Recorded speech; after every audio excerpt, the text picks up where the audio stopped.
El título para hoy día es Camaradas de Armas, Camaradas de Armas. El versículo de memoria, Lucas 24:32, dice: Y se decía el uno al otro, ¿no ardía nuestro corazón en nosotros mientras nos hablaba en el camino y cuando nos abría las Escrituras? ¿Qué pregunta? ¿Qué pregunta que la vamos a ver luego? Vamos a ir a Lucas 5:8 para empezar. Lucas 5:8 y dice: Viendo esto, Simón Pedro cayó de rodillas ante Jesús diciendo: Apártate de mí, Señor, porque soy hombre pecador. Viendo esto, ¿qué significa? ¿Qué habían visto? Los milagros de Jesús. Milagros de Jesús, dice. Milagros de Jesús. Algunas cosas interesantes. Miren qué es lo que habían presenciado, habían sido testigos. Lucas 4:31 al 32. Descendió Jesús a Capernaum, ciudad de Galilea, y les enseñaba en los días de reposo. Se admiraban de su doctrina, porque su palabra era con autoridad. Lucas 4:36. Y estaban todos maravillados, y hablaban unos a otros diciendo: ¿Qué palabra es esta que con autoridad y poder manda a los espíritus inmundos y salen? Lucas 4:39. E inclinándose hacia ella, reprendió a la fiebre, y la fiebre la dejó, y levantándose ella al instante les servía. Cuando nosotros analizamos estos tres versículos a la luz de ese viendo esto, Poder de Dios en él. habían sido testigos del poder de Dios, dice mi hermana. En efecto, algo que resalta en estos versículos dice lo siguiente: se admiraban de su doctrina. ¿Qué palabra es esta? Reprendió a la fiebre. Está hablando que han visto a Jesús actuando, y actuando con sus palabras.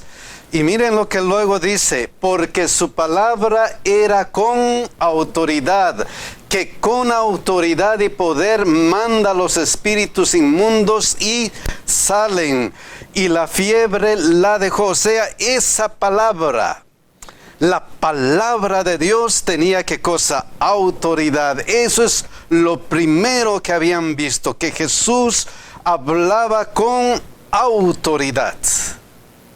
Y como esa palabra es con autoridad, miren Lucas 5:1, ¿qué es lo que dice?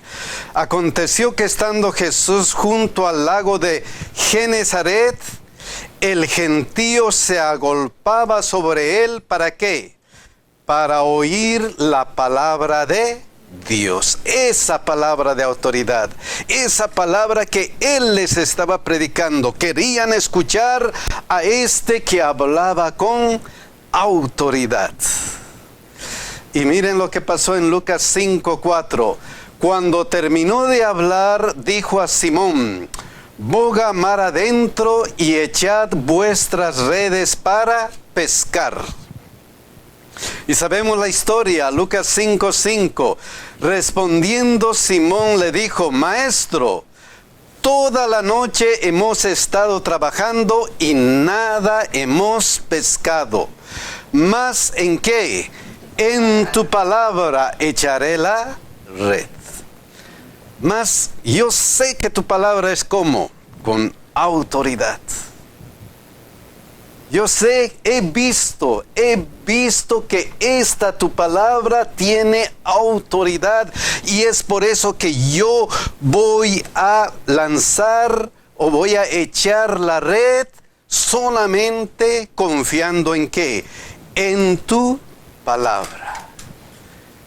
¿Qué poder tiene la palabra de Dios? ¿Qué poder tiene esa palabra? Y miren lo que sucedió, Lucas 5:6. Y habiéndolo hecho, encerraron gran cantidad de peces, y su red se rompía. el resultado de esa palabra de autoridad. Lucas 5:7.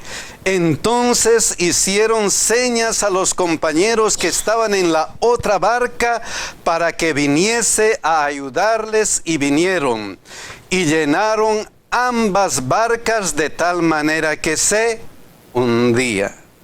¿Tenía o no tenía esa palabra autoridad? Wow.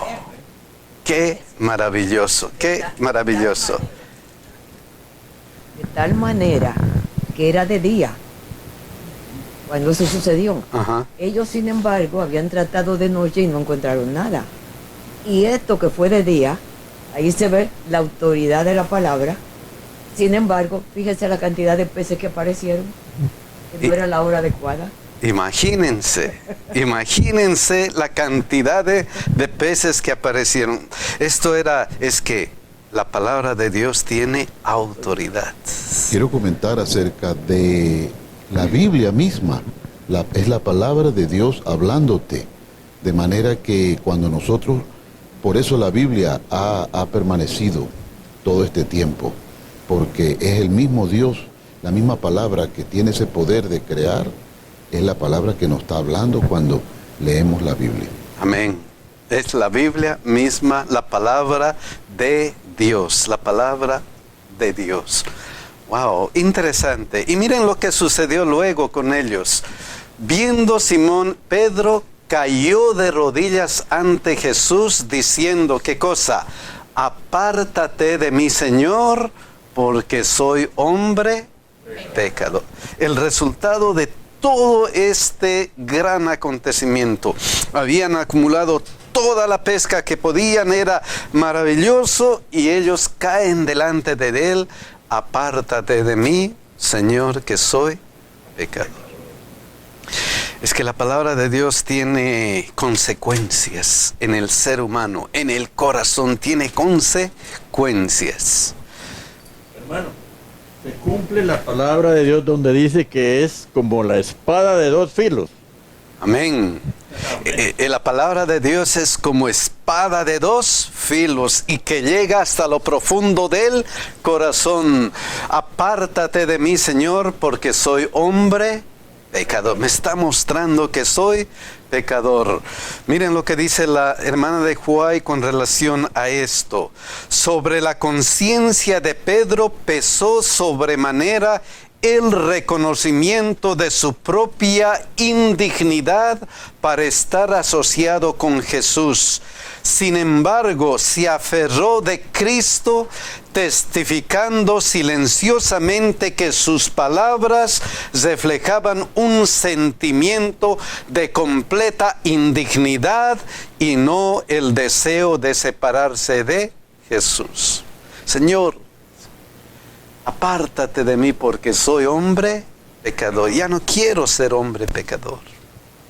Pero miren lo que sucede después que él reconoce, porque soy hombre pecador. Lucas 5:10, dicen, y asimismo de Jacob, Juan, hijos de Zebedeo, que eran compañeros de Simón. Pero Jesús dijo a Simón, no temas, desde ahora serás, ¿qué cosa? Pescador de hombres. No temas, desde ahora vas a ser pescador de hombres. Va a cambiar tu vida. Va a cambiar tu vida.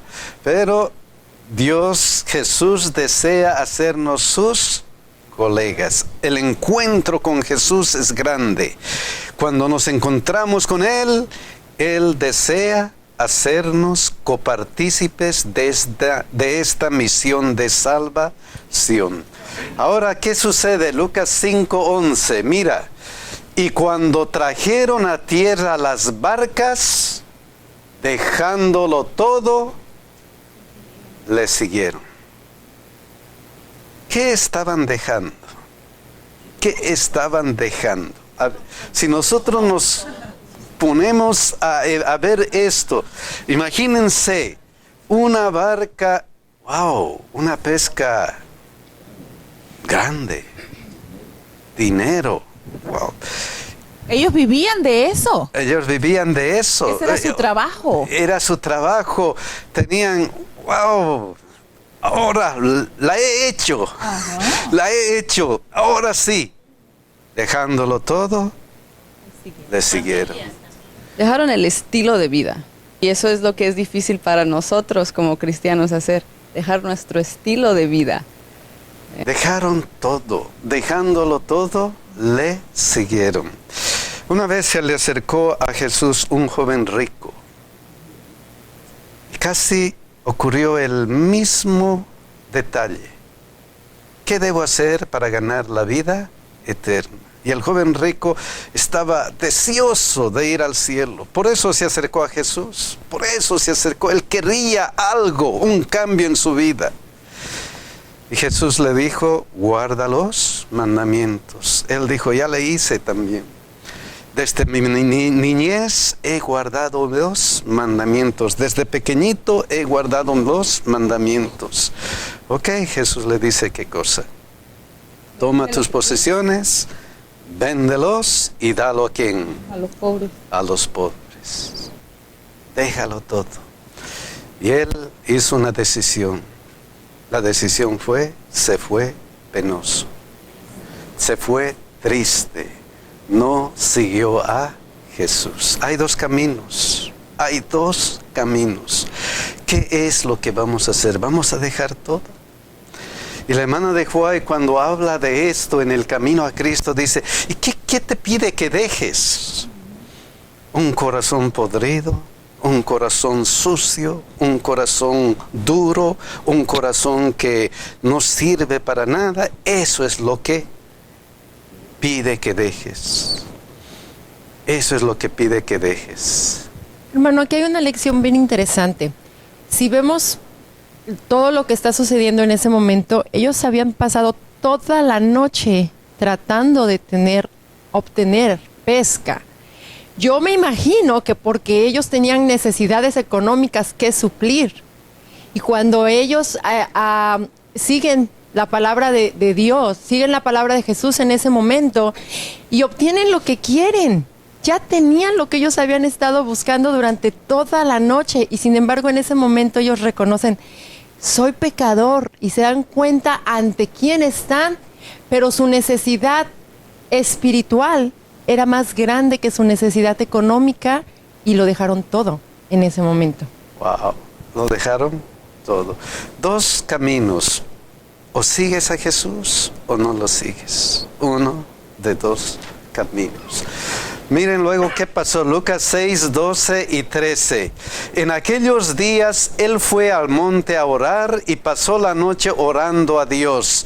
Y cuando era de día llamó a sus discípulos, aquellos que había llamado, y escogió a 12 de ellos, a los cuales también llamó apóstoles, enviados de Dios. Marcos 3:14 dice algo especial. Y estableció a 12 para que estuviesen con él y para enviarlos a predicar. Interesante esta palabra, para que estuviesen con él. ¿Por qué?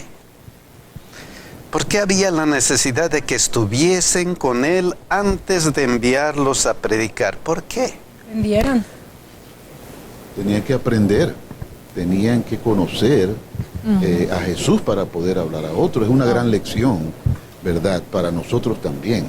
Antes de ir a predicar, tenemos que saber, ¿verdad?, qué vamos a predicar. No podemos dar lo que no conocemos. La única manera que nosotros podemos compartir a Jesús, y si pasamos tiempo con Él, si lo conocemos a Él, podemos entonces transmitir a otros eso que hemos aprendido. Wow. O sea, la experiencia personal. Miren lo que dice la hermana de White, importante. Estos fueron reunidos con sus diferentes defectos, todos con tendencias al mal heredadas y cultivadas, pero en Cristo y por su medio habían de habitar en la familia de Dios, aprendiendo a ser uno en fe, doctrina y espíritu. iban a tener sus pruebas, sus agravios, sus diferencias de opinión, pero mientras Cristo habitase en el corazón de ellos, no habría disensión. Su amor los induciría a amarse unos a otros. Las lecciones del Maestro harían armonizar todas las diferencias, poniendo a los discípulos en unidad hasta hacerlos de una mente y un mismo criterio. Cristo es el gran centro y ellos se acercarían el uno al otro en la proporción en que se acercasen al centro. Acérquense al centro, estén con Él. Eso es lo que pide, es importante eso entonces. Por eso, cuando Él envió a predicar, por tanto, id y haced discípulos a todas las naciones, bautizándolos en el nombre del Padre y del Hijo y del Espíritu Santo, enseñándoles que guarden todas las cosas que os he mandado, he aquí yo estoy con vosotros todos los días hasta el fin del mundo. Es importante esa relación. Y la semana pasada vimos que cuando estamos con Cristo, relacionados con Dios, no temeremos nada. Decimos el Salmo 23, Jehová es mi pastor, nada me faltará. Pero lo importante de aquí es qué cosa. Jesús anhela una relación íntima con sus colegas, con nosotros. Jesús quiere que estemos unidos. Porque esa es la clave del éxito. Sin mí, nada podéis hacer. Y el apóstol Pablo encontró algo increíble. Y lo dijo, todo lo puedo en Cristo que me fortalece. Jesús anhela esa clase de relación. Por eso, porque para que estuviesen con Él y luego mandarles a predicar. Qué interesante. Mateo 8:23 viene otra situación muy especial. Y entrando él en la barca, sus discípulos le siguieron. El versículo 24. Y he aquí que se levantó en el mar una gran tempestad, tan grande que las olas cubrían la barca, pero él dormía. Ya los discípulos habían estado con él listos para predicar, ellos estaban recibiendo las enseñanzas de Jesús, estaban con Jesús íntimamente, pero cuando entraron en la barca, miren lo que ocurrió. ¿Estamos libres de problema ya cuando somos cristianos? No. ¿Quién está trabajando? Satanás. ¿Quién trabaja? No sabemos cuánto es el poder de Satanás para dominar las olas, esas cosas, pero la experiencia de Jacob nos muestra algo especial. Miren lo que decía en Job 1, 18 y 19. Entre tanto que éste hablaba, vino otro que dijo, tus hijos y tus hijas estaban comiendo y bebiendo vino en casa de su hermano el primogénito. Y un gran viento vino del lado del desierto y azotó las 4 esquinas de la casa, la cual cayó sobre los jóvenes y murieron, y solamente escapé yo para dártela. No, es que Satanás no está tranquilo. Él no está tranquilo. Miren los discípulos, la experiencia de los discípulos en ese momento. Y miren lo que dice la hermana de Huay. Satanás está ahora procurando por medio de desastres en tierra y mar sellar la suerte de tantos como sea posible. Wow. Pero ¿qué pasa con Dios? ¿Qué pasa con Dios? Mateo 8:25, miren lo que dijeron.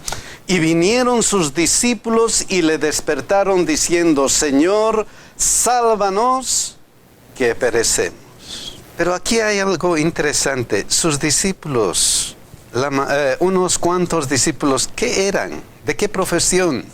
Pescadores. Antes ellos probablemente habían tenido experiencias similares. Y probablemente, no se preocupen, yo sé cómo voy a solucionar ese problema. Probablemente, no sé, esto es un pensar. Sabemos cómo solucionar ese problema. Hagan esto, hagan esto, hagan esto, hagan estas cosas. Pero ya no tuvieron más solución. Se acabó su habilidad. Se acabó su habilidad como pescadores. Y vinieron sus discípulos y le despertaron diciendo: Señor, sálvanos, ya no podemos hacer nada. Sálvanos, Señor, que perecemos. No hay solución. La única solución eres quién.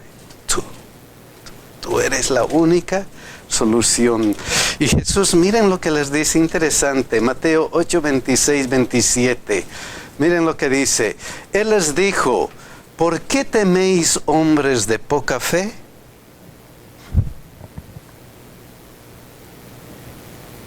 ¿Por qué les habrá dicho eso? Porque ellos ya habían visto los milagros de Jesús. ¡Wow! Y Porque se ellos ya habían olvidado. experimentado los milagros de Jesús, habían experimentado que Él podía hacer maravillas con la naturaleza. ¡Wow! ¿Por qué teméis, hombres de poca fe? Entonces, levantándose, reprendió a los vientos y al mar, y se hizo grande bonanza, y los hombres se maravillaron otra vez diciendo: ¿qué hombre es este que aún los vientos y el mar le obedecen? ¡Wow! ¡Qué experiencia! ¡Qué experiencia! Entonces, Jesús pide una confianza plena ante los problemas. ¿Tienes problemas? Aquí está ¿quién? Jesús, que puede solucionar todo. ¿Quién? ¿Qué hombre es este que aún los vientos y el mar le obedecen? ¿Qué hombre es este? ¿Podrá este hombre solucionar mi problema, tu problema? Y ahí demuestra cómo ellos todavía estaban incrédulos de quién era Él. ¿Ya? Pero la realidad es, ¿podrá este hombre solucionar tu problema? Claro que sí. ¿Podrá solucionar mi problema? Claro que sí, cualquier problema. Porque Él es ese hombre que hasta los vientos y el mar le obedecen.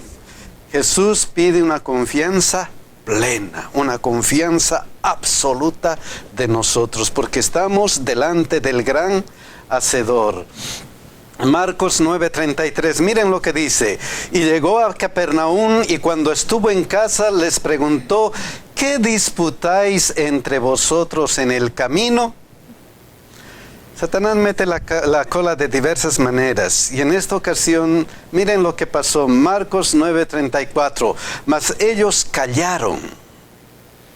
¿Qué pasó? Porque en el camino habían disputado entre sí quién había de ser el mayor. La lucha de poder. Y miren lo que pasó en Mateo 20:21. Él le dijo: ¿qué quieres? Ella le dijo: ordena que en tu reino se sienten estos dos hijos míos, el uno a tu derecha y el uno a tu izquierda. Poquito, pedía poquito. Pero ¿qué nos enseña esto? ¿Qué nos enseña esta historia? Wow. ¿Realmente esto es el reino de los cielos? Buscar poder, buscar el primer lugar, buscar, wow, yo quiero ser cabeza. Ya en la Biblia, en Deuteronomio, ya ha dicho, tú vas a ser cabeza y no cola. Entonces, ¿qué pasa con esto? ¿Es malo esto? ¿Es malo? ¿Qué es el detalle? Yo creo que el problema de los discípulos en ese momento, ellos todavía no habían entendido el propósito de Dios en esta tierra. Entonces ellos simplemente con las cosas que vivían, ellos estaban enfocados en algo terrenal todavía. Y entonces ese era el problema de la discusión que ellos tenían entre ellos, a ver quién iba a ser el primero en el reino, pero no en el reino de Dios, de lo que Dios, o el propósito por el cual Dios estaba en esta tierra. Wow. Y miren lo que dice Marcos 9:35. Entonces él se sentó y llamó a los 12 y le dijo, si alguno quiere ser el primero, que será el postrero de todos y el servidor de todos. ¿Por qué? Una filosofía media rara. Si quieres ser primero, tienes que servir. Tienes que ser el servidor. Si quieres ser el primero. ¿Cuál es la situación? Mateo 23, 11 y 12. Miren lo que dice. El que es el mayor de vosotros, sea vuestro siervo. Porque el que se enaltece será, ¿qué cosa? Humillado. Y el que se humilla será, ¿qué cosa? Enaltecido. Pero todo esto, ¿por qué? ¿Cuál es el secreto? ¿Por qué ese cambio de filosofía, ese cambio de rumbo? No, si quieres ser poderoso, si quieres ser primero, si quieres tener autoridad, si quieres ser triunfador, primero tienes que ser servidor. Un cambio medio raro. ¿Por qué? ¿Por qué? Miren lo que dice Marcos 10:45. Porque el Hijo del Hombre no vino para ser servido, sino para servir y para dar su vida en rescate por muchos. Eso es todo. Porque nuestro Señor Jesucristo nos dio ese ejemplo.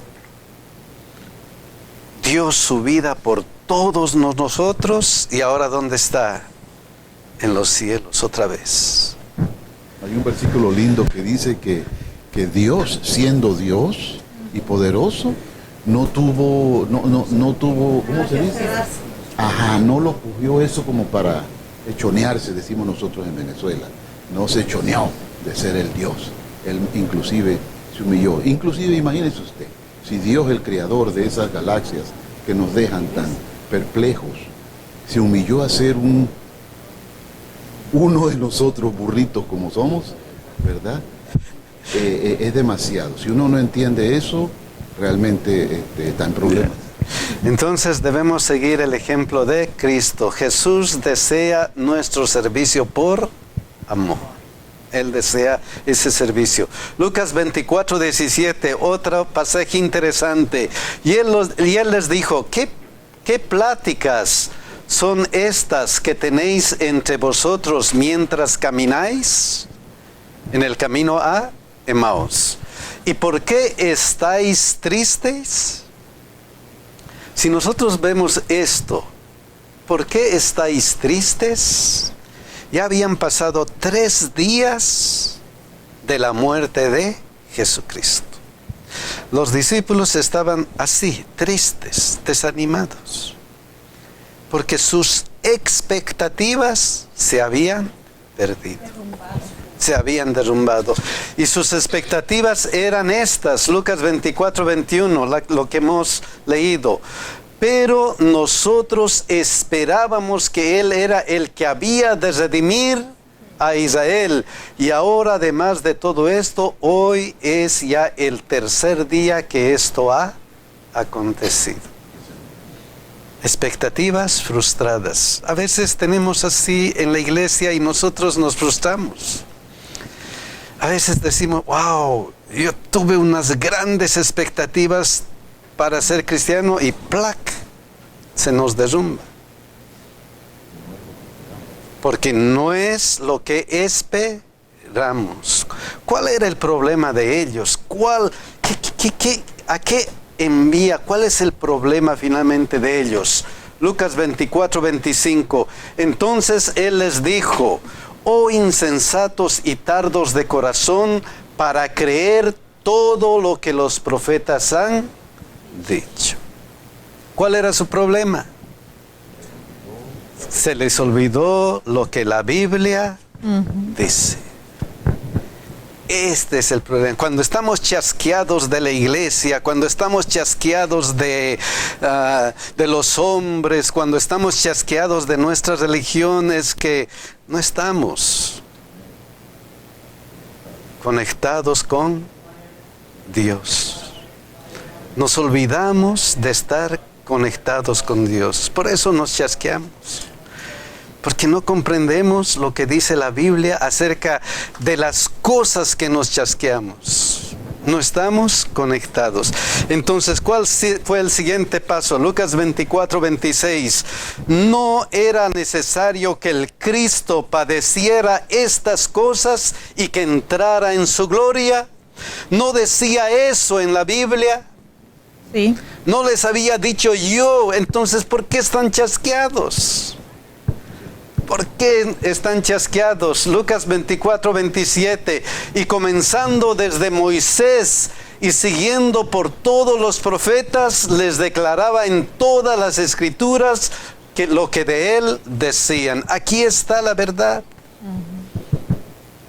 No se chasqueen. Vayan a dónde? A la Biblia. Aquí está la verdad y nada más que la verdad. Es impresionante cómo ellos se habían olvidado de todo, sobre todo porque el que hablaba con ellos era Jesús. Ya había resucitado. Y ya también eso había sido profetizado de que iba a resucitar. Entonces es impresionante cómo es el mismo Jesús que habla con ellos, ¿no? Y todavía pues ellos no lo conocieron. Es interesante que ese hombre que hablaba con ellos era ese Jesús que tenía palabras de autoridad. Es que aquí están las palabras de la autoridad. ¿Y qué sucede cuando volvemos a la Biblia? ¿Qué sucede? Lucas 24:32. Y se decían el uno al otro: ¿no ardían nuestros corazones en nosotros mientras nos hablaba en el camino, mientras teníamos esta relación íntima con Jesús? ¿No ardían nuestros corazones? ¿Y qué más? Y cuando nos abría, ¿qué cosa? Las Escrituras. Y otra vez, ¿por qué Jesucristo habrá sido el campeón de las Escrituras? ¿Por qué cuando Satanás le tentó, él se defendió con las Escrituras? Nada más que con eso. Porque que Jesús desea que tengamos un encuentro con su palabra. Un encuentro diario, un encuentro con esa palabra de autoridad que Él nos ha mostrado. Eso es lo que desea. Y por eso el llamado es Juan 5:39. Escudriñad las Escrituras, porque a vosotros os parece que en ellas tenéis la vida eterna, y ellas son las que dan testimonio de mí. Mis hermanos, aquí está el secreto del éxito. Que escudriñemos y que vayamos adelante acercándonos a Jesús cada día. Que Dios nos bendiga y nos ayude.